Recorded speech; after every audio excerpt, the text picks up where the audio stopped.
Tonight's topic is at Larry's request. For several years now, he's been asking me to give a talk on study and practice. And I've always avoided it because I thought a talk on study and practice would be pretty boring. Just say, okay, read more good Dharma, any questions? End of talk. But then I thought about a story that he told me a little while back. This was back when Access to Insight first got started. And he called me up one day and said, you know, you're making an honest man out of me. And I said, how was that? And he said, well, I've been giving Dharma talks, and only recently have I found people at the end of the talk raising their hand and saying, well, on Access to Insight, I read what the Buddha actually said on this topic. And so Larry discovered that he had to actually read what the Buddha said on various topics before he talked on those topics. So it's good to, at the very least, keeps your teachers honest if you read as well and know what the Buddha had to say on things. His complaint, and the reason he asked me to give this talk, was that a lot of you practice quite a lot, and he says you don't study enough. And I can think there are several reasons for that. One is this is a center of people having to study other things all the time, and the idea of having to come to a meditation center and study more is just a little bit too much to take. Secondly, there's a long tradition that you would hear from the Thai Ajahns and also from the Zen Roshis that you shouldn't study, you should focus your attention on your practice. That's where the real work is done. And then the third problem is the issue of what is the nature of this practice that we're doing. If you define mindfulness simply as bare awareness, and you define metta as loving kindness and being a natural quality of the mind, what do you need to study? Everything is kind of right there in the present moment for you just to pick up. With regard to that first problem, the fact that you're already studying too much, I can't make any suggestions about that topic, except that you have to have a sense of priorities. What's really important in your life?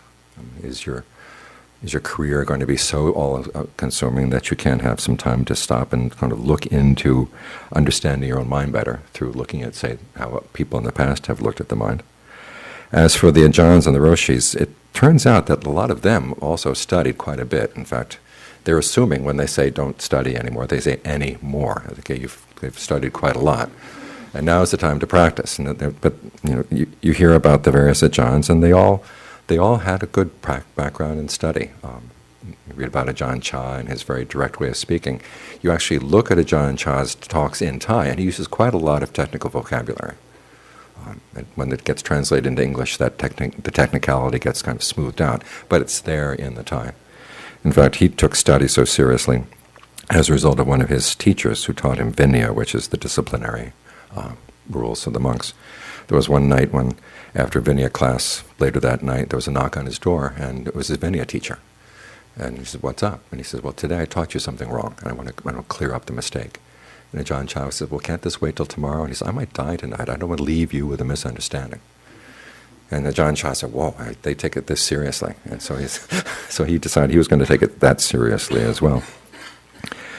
So when they're talking about not studying, they say, okay, you've studied enough. When you have a good background, okay, then you can put it aside and actually start getting more focused on your practice. As far as the actual practice itself, one, with regard to mindfulness, the Buddha didn't define it as bare awareness. He's defined it as a quality of your memory, the things you remember as you bring into the way you shape your experience. And in fact, he didn't even say there was such a thing as bare awareness. Awareness is shaped by your past intentions and your past memories and your past experiences. And so you want to have some good things to remember about how you should go about shaping your experience now. And this is what the study is for, is you learn how to stock your mind with some good information about what's a skillful way, what's an unskillful way to approach different issues, to approach different parts of your life. So mindfulness actually indicates that you should be studying so that you have good memories and useful concepts to bring to the practice. We all know that eventually the mind is going to go to a point when it reaches the end of the practice, it goes beyond concepts, but there are certain concepts that are useful for getting you there and other concepts that are not. And so you want to learn how to stock your mind with the good concepts. As far as metta, as the Buddha said, it's not more innate to us than greed, aversion, and delusion. I mean, there are good qualities to the mind, there are unskillful qualities to the mind. Neither is more innate than the other. So you can't just look into the depths of your heart and expect that this wonderful metta is just going to come out and guide you as to what you need to do. Even when there is a feeling of goodwill for others, we can really misunderstand what it means to have goodwill. We can have good intentions, but the intentions may not be skillful. And again, this is why you might need to look back and get a sense of what the Buddha said about what's a skillful way of dealing with someone who is dying, what's a skillful way of dealing with people that you care for but are going through different forms of suffering. And so it's good to have a good background in some of the other concepts, aside from hoping that you could just depend on your own innate nature to show you the way through. And as Larry has probably told you many times, the practice is a skill to be developed. And with the skill, as with any skill, you need a certain amount of guidance as to what works, what doesn't work in the past, so you're not having to reinvent the Dharma wheel every time you make a decision. And you see this in the teachings as well. We're not here to arrive at right view, and we don't view right view as something, just a theory, and then you put the theory aside and actually do the practice. Right view itself is a way of practicing. It's a way of getting your mind in shape so that you can actually approach the present moment in a skillful way. There's a term in Pali, the word is atta, A-T-T-H-A. We don't hear it much here in the States. In Thailand it's often paired with Dhamma. There's Dhamma and there's atta. The Dhamma is basically the words of the teachings. Atta is an interesting concept. It means both the meaning of the words, it means benefit, the things that you would benefit from the words, and also what the purpose of the words are. So we're not just looking at what the words might say in time of describing reality out there. The words are actually meant to lead us to relate to them in a certain way that comes to our benefit. You said the words are not just descriptive, they're also performative. They actually are supposed to work on us, give us some ideas about how to shape our thinking, how to shape our thoughts and our words and our deeds. So it's a good concept to hold in mind, that the words are not there just to describe things out there, but they're also for you to sort of look at yourself and say, okay, what should I be doing based on this? This relates to a second point, which is that right view is part of the path. You start with right view to get your views straight as to what's going to work and what we're doing this for and what the big problem is. And then from that, then you can start sorting things out. Now, right view is not just a matter of saying, hey, there are Forumable Truths, and you probably all give me all four. There was that article, did you see it in Tricycle website a while back about the discovery of the fifth noble truth? I stick with the Buddha on this one. Each of the truths has a duty. Suffering or stress, dukkha is the word, is meant to be comprehended. This cause, which is three types of craving that lead to becoming, this is to be abandoned. The cessation is something to be comprehended, and finally the path is to be developed. So each of these truths carries a duty with it.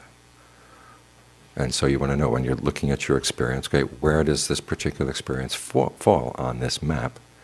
And from that you can decide, okay, what do I need to do in response to this particular aspect of my experience? And as the Buddha said, our experience is not something that we simply receive, but we're also shaping. The fact that you're experiencing something right now in the present moment has an element of present intention. Part of it is the result of past karma. Part of it is the intentions you're bringing right now. The simple things like, what are you paying attention to? What are you not paying attention to? There are certain potentials for pain or pleasure in your body right now. You could focus on the potentials for pain and make yourself really miserable for the next hour. You could focus on the potentials for pleasure and have a really blissed out kind of state. Or you could be focusing on my words, in which case I can't guarantee either pain or pleasure. There was a woman who brought one of her friends to a meditation session we had one time at the monastery, and at the end of the hour, and it had been a really nice sit. We were sitting out under the trees. It was nice San Diego weather. And she came out and she said, I have never suffered so much in my life. Never came back. And it's a question of, okay, what are you going to focus on? You focus on the fact that here I am sitting here, they can't move. There's this dumb white guy sitting up at the top and in front of me, speaking. This is miserable. You could focus on that, or you could focus on things that would actually be more beneficial for you in now and on into the future. You need guidance in how you're going to shape your experience. This is what the need for study comes down to, so that you're not just willy-nilly shaping your experience and not being sensitive to it. It's the fact that you study that you realize, okay, I am shaping my experience. You learn this by listening. You learn this by reading. And then you can think about it. The Buddha basically says there are three stages to how we comprehend things. The first is to listen. There's a certain level of understanding that comes along with that. Listening here also covers reading now. But from the Buddhist point of view, when you're listening to a Dharma talk, you're already studying. This is what study is taking in information. The second point is when you start thinking things through. Okay, what implications do these have? Do these teachings work together? Do they fit? Do they not fit? What do they fit? How do they fit in terms of what I've already learned from my experience? What new insights do they give me into my experience? There's ways you can come to a deeper understanding of that. And then the final level is that you actually try to develop the qualities that are being talked about. And you gain a different level of understanding there. And this is why, of course, when we talk about study as part of the practice, it's leading to this element of the understanding that comes from when you actually try to develop concentration, or actually try to develop mindfulness, develop all the other good qualities on the path. Now, the Buddha wouldn't have you just listen and think about, or listen in, or develop in just any old way. There are certain people he would recommend that you would listen to. Others he'd say you might want to be a little bit more wary of. Certain things you should listen to, certain ways of thinking and certain ways of developing. And this, when he explains this, he gets into a set of teachings which are called the factors for stream entry. Now, you may not be aiming at stream entry right now, but these are basically good factors for learning how to relate to how you study, relate to how you take that study and you bring it into practice. Which this is where the art comes in that title that was posted out there, The Art of Study and Practice. It basically four things. One, you should look for people of integrity. Two, you listen to the true Dharma. Three, you apply appropriate attention, and we'll get into the meaning of these terms further on. And then finally, you practice the Dharma in accordance with the Dharma, so that you can get the results that this is aimed at. In terms of people of integrity, the Buddha says basically there are two tests. One is you hang around the person for a while and you ask, okay, does this person, does it have any qualities in terms of greed or aversion or delusion that would make this person, one, claim to know things that he or she didn't know, two, tell other people to do things that were not really in those people's benefit or for their own best interests. Now, you want to hang around people so you can see this sort of thing. I mean, there are a lot of people out there who are really appealing on the media, but you want, if you would say, if this is somebody I really want to follow, you want to be near that person so you can actually see how that person interacts with other people. And as the Buddha pointed out, if you're going to know a person of integrity, you have to have some integrity yourself. You have to look into why am I here, what am I here for the practice. If I'm here to find the easiest way out, maybe you should start looking at your own intentions. And ask yourself, what do I want? I was reading years back about a case. There was a community where there was a big scandal about the behavior of the teacher. And there was a book written about the scandal. And I started out feeling really sympathetic for the students of the teacher, thinking, boy, this teacher really pulled the wool over their eyes. And then as I was reading along, I began to realize that the students were there hoping that they someday could be in the position of the teacher where they could pull the wool over other people's eyes. And I pretty much lost my sympathy for the students at that point. Some people come into the practice and their intentions are not all that honest. So if you want to get the best out of the practice, the first is to have to look at your own intentions. Why am I here? How can I honestly figure out what's wrong with my mind? And am I willing to do whatever is required in order to straighten out my own mind? In terms of listening to the true Dharma, the Buddha gives a couple of tests for what counts as true Dharma and what doesn't. One of the best tests is the series of qualities that he taught to his stepmother. And these come down to 8 qualities that you look for as to when you put the Dharma into practice, where is this going to lead? 2 of the qualities have to do with the goal of the practice. He says, this is what I'm doing when I'm doing this practice. Does this lead to dispassion or does it lead to further passion? Does it lead to being fettered in various ways in the mind, or does it lead to the loosening of fetters in my mind? Those are the goals that you're aimed at. Then there are the means. 3 qualities have to do with the means. Is this making me more content with my material things, or is it making me less content with my material things? Is this conducive to making me more willing to put an effort into trying to do what is skillful and abandon what is unskillful, or am I getting lazier as I do this? The Buddha has a great passage on laziness compared to persistence, and it basically comes down to, he says there are times when you're hungry, that's a cause for laziness. You've eaten too much, that's a cause for laziness. You're going to go on a trip, you've come back from a trip, you're sick, you've just recovered from an illness. In each of these cases, he talks about how you can rationalize this as a reason for, I've got to rest, I can't practice now. And then he says the causes for persistence are You haven't eaten enough. You have too much food. You're going to go on a trip. You're coming back from a trip. You're sick. You're recovered from an illness. In this case, you can rationalize it in a different way. You say, I'm going to go on a trip. I've got to practice now because when I'm on a trip, it's going to be tiring. Or when you're sick, you say, I could die from this illness. I better practice as much as I can. So the difference really is in your attitude rather than with the outside circumstances. The third quality, or means here that the Buddha was recommending, is what the quality called shedding. When you're practicing something, are you learning how to shed your pride? Are you learning how to shed your inability to deal with difficult situations? Are you learning how to shed any desire for revenge? One of the best revenge stories is in the Pali Canon. Look it up. It's on Access to Insight. Go into the section on the Vinaya, and there's a story of Prince Dikawu, whose parents were killed by this other king, and he's planning vengeance. He sneaks in, and he actually works his way into the service of the other king. He first works in the elephant stables near the palace, and he plays the flute for the elephants. I don't know if you know about elephant care in Asia, but they take really good care of their elephants. They play music for them at night, as they do for cows here in the States. I used to work at a record store when I was a teenager, and I had a very small allowance that I could use to buy records. And I was very jealous of this one farmer who would come in once a month and buy up a huge stack of records for his cows. Because he said the cows get bored listening to the same stuff every month, and so he would... Well, they took care of elephants back in those days in pretty much the same way. So Prince Dikawu goes in, plays this flute for the elephants. Of course, the flute music wafts into the palace, and the king likes this. And so he says, bring me that flute player. So the flute player comes in, and he plays for the king, and the king says, okay, now you're part of my personal service now. And Dikawu works in such a way that he works his way into the king's affections until he trusts him implicitly in every way. He gets up in the morning before the king and goes to bed at night after the king. And so one day they're out on an excursion and with the rest of his troops, and Dikawu drives this chariot in such a way that they get lost from the troops. So it's just the two of them out in the forest, and the king says, I'm tired. And so he wants to rest. And so he lies down with his head in Dikawu's lap. And Dikawu has his sword. He says, this is the moment I've been waiting for. And then he remembers what his father said right before he died. He says, don't look too far, don't look too close. And he says,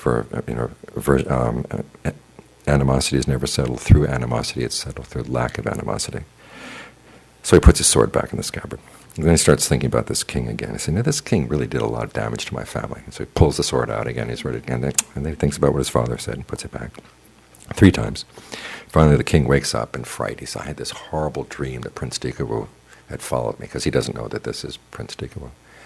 And so the prince grabs him by the hair and pulls out his sword and says, do you know who I am? And then the king pleads for his life, and the prince says, no, I have to plead for my life. If we grant each other life, then we'll be safe. And so they pledge that they're not going to harm each other. They go back, and then the king asks his ministers, suppose we found Prince Dikawu, the son of this other king that we defeated, what would you do with him? And some of them say, we'll cut off his hands, and others say, we'll cut off his feet, and others say, we'll cut off his feet and his hands.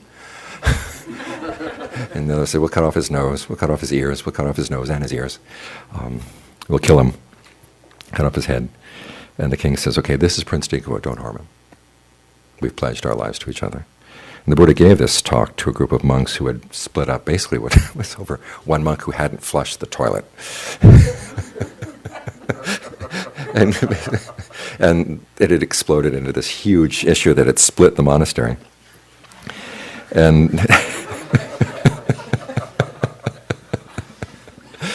and the Buddha was saying, here it is, people, noble princes and warriors who live by the sword, even they are willing to bury their differences. Why can't you bury your differences?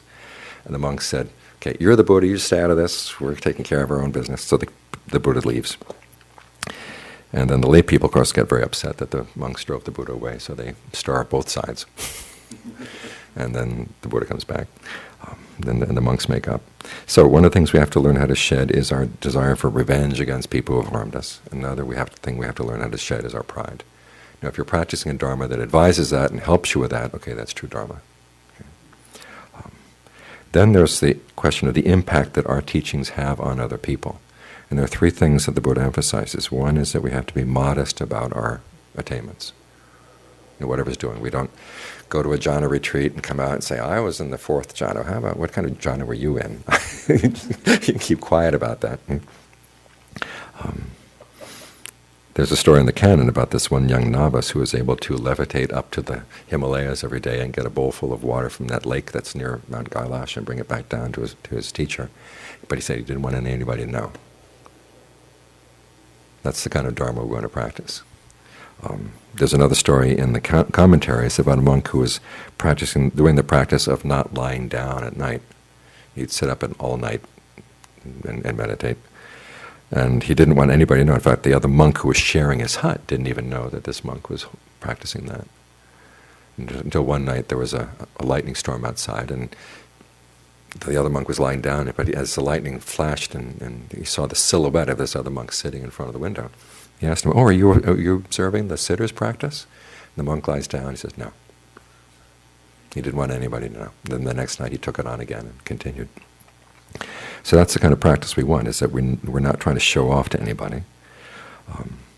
Second aspect is that we don't want to get entangled with a lot of people. We don't want to get involved in a lot of projects that just get us more and more and more and more entangled with others. And then finally, we want to be unburdensome. We don't want to place a burden on other people through our practice. There's a story they tell in the canon where there were some monks who decided to start competing with one another who had the nicest hut. And so when they would see lay people, they'd say, give clay, give this, give an ox, give a person to work, all these other things. And so it got to the point where the people in that village, when they saw monks coming, they would close the door, they'd turn the other way. Maybe even on seeing cows in the distance, thinking that they were monks, they would run away. Word of this gets to the Buddha. And so he calls the monks together, and he talks to them about how he doesn't want them to be burdensome on the lay people. And so he tells two stories. One of them is about a monk who's going to a forest, and there's a marsh near the forest, and every night these birds come into the marsh and make a big noise. And so he comes to see the Buddha and says, I'd really like to stay in that forest, but there's this marsh nearby, and the birds are pretty noisy all night. And the Buddha says, you want those birds to go away? Get up at the first watch of the night and make an announcement to the birds. He says, good birds, pay attention to me. I would like a feather from each of you. Second watch of the night, good birds, pay attention to me. I would like a feather from each of you. Third watch of the night, same thing. And the birds go away. This monk knows no bounds. So these are some of the qualities you want to look for in terms of your practice. When you actually put a particular teaching into practice, does it lead you to being more fettered and more passionate or less? Does it lead you to being less content with what you've got or more content? More persistent, less persistent? Are you able to shed things, or are you holding on to some old grudges? What is your impact on other people around you? Are you being modest? Are you being unburdensome? Are you being unentangled? That's true Dharma. So again, the Dharma is actually tested through the practice. And the way you do that is through that third quality, which the Buddha called appropriate attention. Now, appropriate attention means looking at things in terms of the Forumable Truths and the duties appropriate to them. So you look at your life, and it's in other words, it has nothing to do with what I feel, what I like, the other things that you tend to. If you have to have yourself as your main interest, and the duty is to look after yourself and to look after your own self-interest. But the Buddha says, if your real self-interest or your real interest would be in putting an end to suffering, then you look at things simply in terms of the Four Noble Truths, a little bit more impersonally. This requires that you step back a bit and look at this quality in my mind right now. Where does it lead if I follow this quality? Is it leading in a good direction? Is it leading in a bad direction? Is it leading to more stress, or is it leading to less?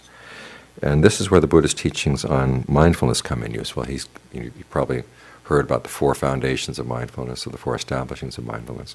The 4th one is a list of Dharma topics, and it's usually read as just seeing, okay, this thing is there, it's either present or it's not present. But the Buddha's not saying that. He says, if you see some of these qualities come up, then the question is this skillful, is this not skillful?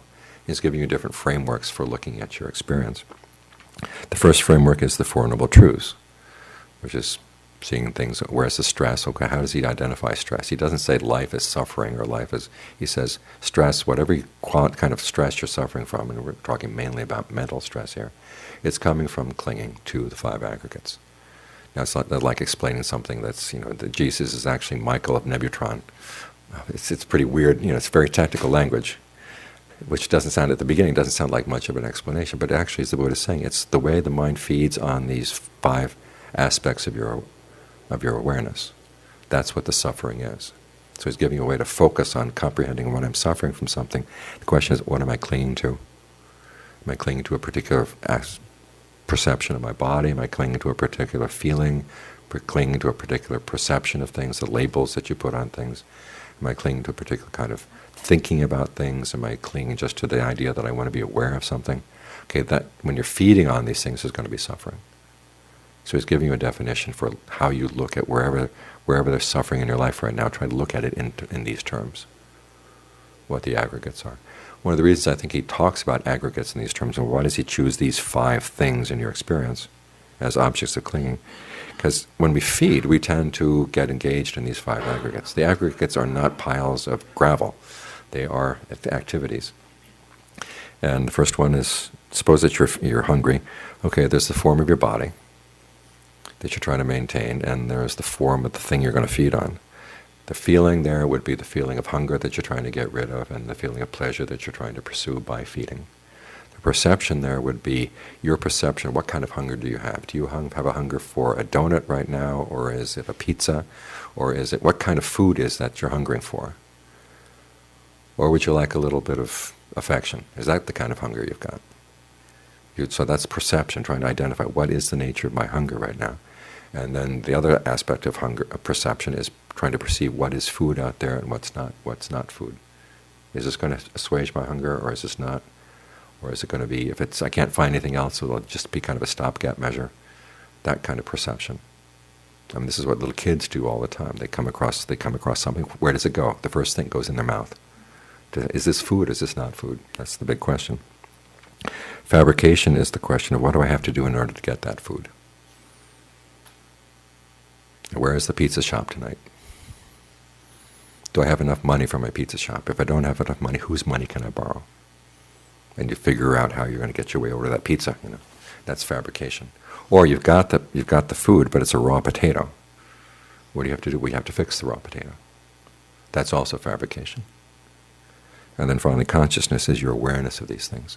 So it's the way these are very basic processes in the way we feed. And the Buddha says we feed off our ways of feeding. And that's why we suffer. So that's why he divides things up into those five aggregates. And so with regard to each of these Four Noble Truths, there's going to be a duty. In terms of the aggregates is, okay, why am I so obsessed with this particular way of perceiving? Why am I so obsessed with this particular way of fabricating things? Can I change? What's the craving that's leading to that? That gets to the cause of suffering. So the Buddha is giving you a framework, and then he's giving you, okay, look at what's happening in your life, see if you can locate it in this framework, and then you'll have an idea of what to do. Similarly, when he talks in this fourth foundation of mindfulness about the six senses, he's not saying just, okay, notice when something happens at the eye or something happens at the ear. He says, look, is the mind getting fettered to anything that you're looking at? Is it getting fettered to anything that you're listening to? And the fettered here is just get really passionate about something. And a typical example, then how can you get rid of that fetter? And this is a good framework for using when you're going through daily life, dealing with people at work, going down the street. You notice things coming in, okay, immediately see your mind reacting to something that you're seeing or you're listening to. You've got to work at that point right there. So he's reminding you, just don't let things come in and sort of gather up all this garbage in the course of the day, which you then have to basically expel before you meditate at night. Try to keep this, if you have a garbage can, think of a hole at the bottom. Everything comes through and just goes right through the hole. For instance, when you're at work and someone's saying something really nasty, the Buddha's recommendation is you think, okay, an unpleasant sound has made contact at the ear.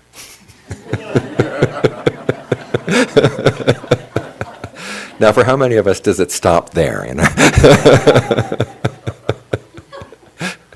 And so if you think, well, that's just an unpleasant sound making contact at the ear, how do I react to unpleasant sounds? Okay, then you can deal with it a lot more effectively. Then why the hell did he say that, Why is he treating me with such disrespect? And all the narratives that you build around it.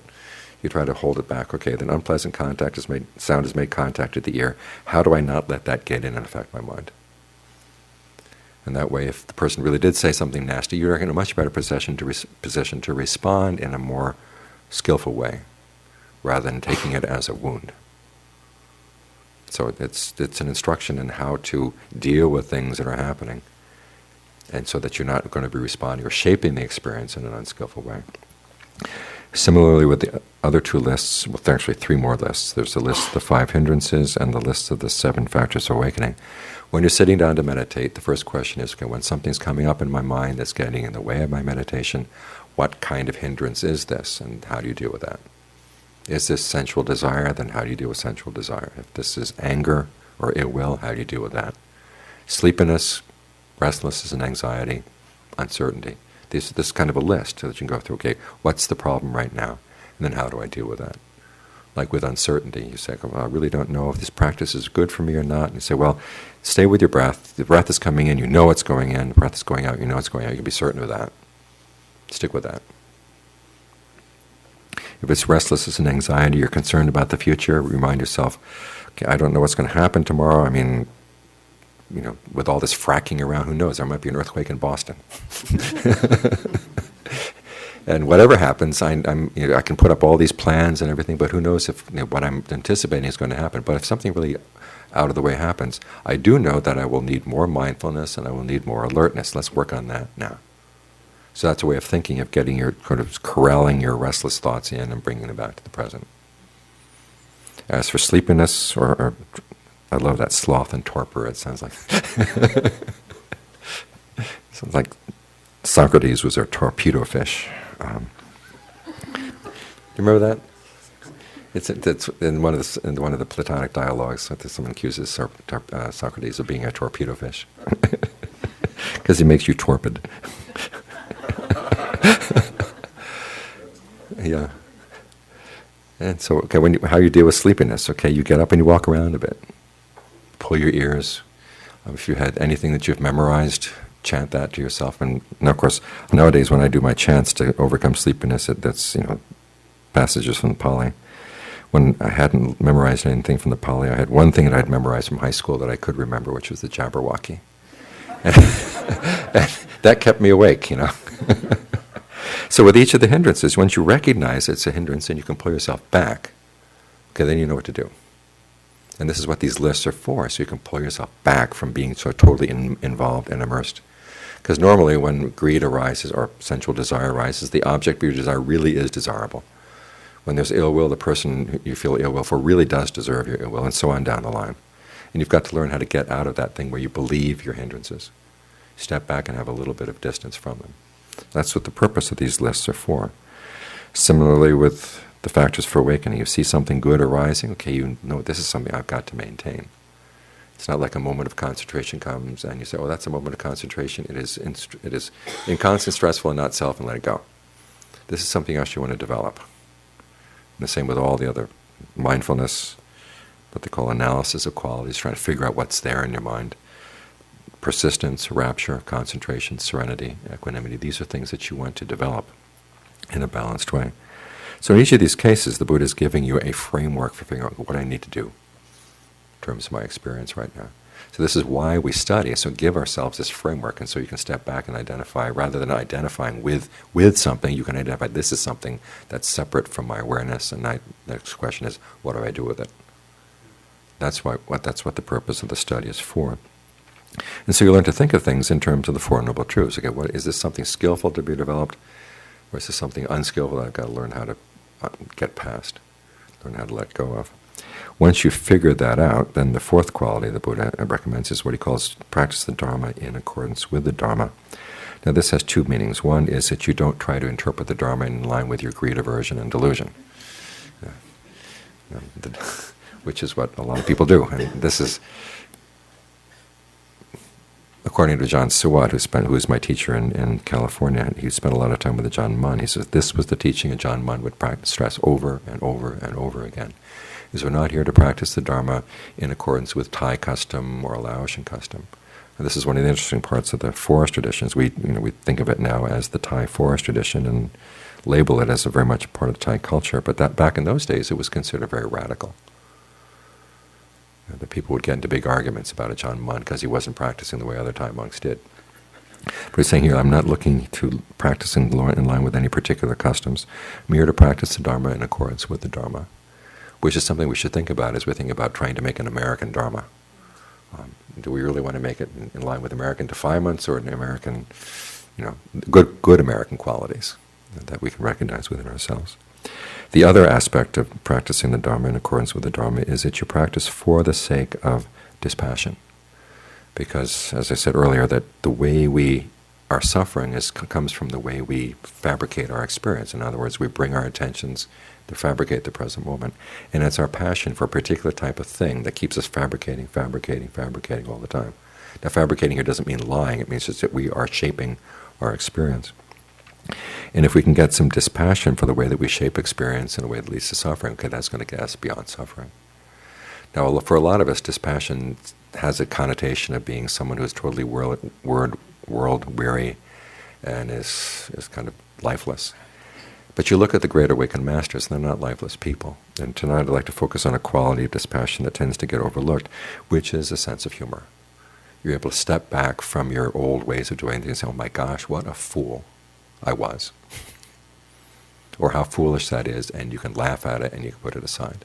That's probably the most effective way of dealing with a lot of your defilements. We look at those pictures of Ajahn Mun. You've probably seen the one where it looks like he's glaring right through you. And you wonder, what kind of sense of humor does this person have? And, well, two things. One is, back in those days when you were taking your picture, usually it was going to be the picture, you had maybe one picture taken of you during your life, and it was going to be the picture that was going to be put next to your coffin. And so you don't want a picture of grinning at somebody while it's going to be placed in front of your coffin, so you're serious, okay? Secondly, the picture has been doctored. I saw the original of the really famous Ajahn Mun picture, and he's not quite staring at you with that intensity. Third, the people who live with Ajahn Mun said they had a really nice sense of humor. And it was his ability, because you imagine, you're out in the forest and you're suffering all kinds of things. They lived in malarial forests, and they were living in a situation where they didn't have that much food. And one of the best ways of getting through difficult situations is having a good sense of humor. This is a principle that you see all over the world. There's a story of that man, Samuel Hearn, who was one of the first white men to basically entrust himself to some Native Americans. He wanted to go across the Northwest Territories to check a place where there was a copper mine. And the only people who would take him were a group of Dene Indians. And so he went with them. And he noticed that there were days when they were able to hunt and catch food, and there were days when they couldn't. And so on the days when they couldn't, they would just sort of cinch up their belts and tell jokes all the way through the day to keep everybody in a good humor. So this is one of the ways that you deal with difficulties. It's also one of the ways that you learn how to look at your greed, aversion, and delusion and say, boy, that is foolish. I don't want that. One of my favorite stories about Ajahn Mun's sense of humor had to do with Ajahn Fuang, who was my teacher. Ajahn Fuang went when he was still a young monk.